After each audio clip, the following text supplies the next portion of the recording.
చాలా సంతోషం ఇక్కడ మా సహోదరి సహోదరులతో ఇక్కడ రావడం, వీరితో సేవ చేయడం ఇది నా భాగ్యంగా ఎంచుకుంటున్నాను. యేసు ప్రభు ఒక గొప్ప మాట చెప్పాడు, దాన్ని గ్రేట్ కమిషన్ అని ఇంగ్లీష్లో అంటారు. గొప్ప ఆజ్ఞ ఇచ్చాడు. సర్వ సృష్టికి వెళ్ళి సర్వ సృష్టికి సువార్తను ప్రకటించమన్నాడు. నమ్మి బాప్తిసం పొందినవాడు రక్షించబడును, నమ్మని వానికి శిక్ష విధించబడును అని తెలుగులో ఉందండి. He who believed and baptise shall be saved, he who not believed shall be condemned. అందువలన ఈ సువార్త ప్రతి క్రైస్తవుడు ప్రతి వారికి చెప్పాలి.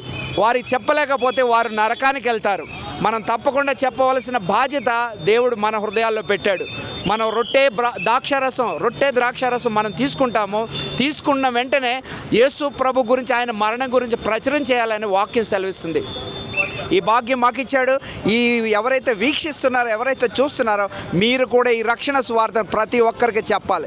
మీరు రోజు సికింద్రాబాదు ఈ ప్రదేశాలకు రావక్కర్లేదు, మాకులాగా మైక్లో సువార్త చెప్పక్కర్లేదు. మీరున్న చోట్లనే ప్రభువా నాకు ఆ ద్వారం ఓపెన్ చేయమంటే దేవుడు ద్వారాన్ని ఓపెన్ చేస్తాడు. మీరు సువార్త చెప్పొచ్చు. మీరు ఏ విధంగా రక్షించబడ్డారో, ఆ నరకం గురించి, ఆ పరలోకం గురించి, దేవుని రాజ్యం గురించి, యేసు ప్రభు గురించి ప్రకటించే భాగ్యం మనకిచ్చాడు.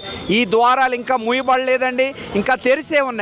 మూసే లోపల ఈ ద్వారాలు ఒక రోజు మూయబడతాయి. ఇండియాలో కూడా ద్వారం మూయబడుతుంది, సువార్త చెప్పే ద్వారం మూయబడుతుంది. అది మూయబడక ముందే మనం ఈ సువార్త చెప్పాలని నా విజ్ఞాపన. ఇలా చేయడానికి నా కోసం మీరు, మీకోసం నాకు ప్రార్థన చేసి మనందరం దేవుని రాజ్య వ్యాప్తి గురించి పాటుపడాలని, సేవ చేయాలని నా ప్రార్థన విన్నపము. దేవుడి మాటలు దీవించును గాక.